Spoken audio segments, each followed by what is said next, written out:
Hoću samoću. Danas sam lijepa. Može.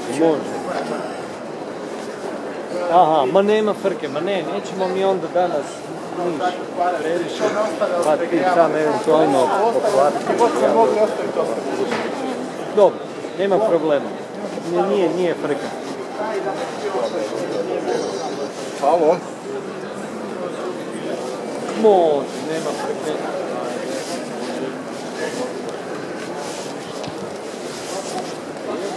Komada. Ti vidio kaj je to? Da. A kaj ovo predstavlja, ova tu crvena štanga?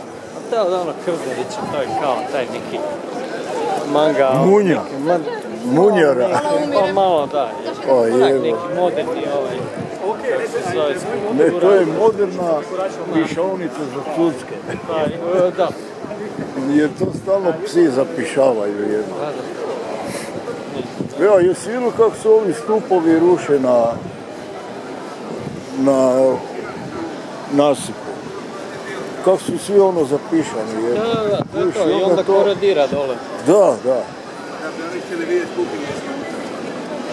Možemo to raditi iznutra.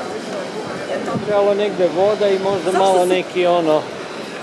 Pa ja sam nedavno kad sam vidio ovoga za srušenog, da zašto donji dio, na primjer, na metar visine ne obuče u plastiku. Da. I riješili si ono. Pa nego. Ako ti je do rješavanja problema. Ako nije, onda... Ili ovako, kamen. Ne znam je li nagriza ova kamen, ali da ga samo u plastiku već je to... Već puno znam. Ono skoro svi su već načiti. Da. To je isto, baš ono da se malo... A evo, bus number 1 je to. Je to.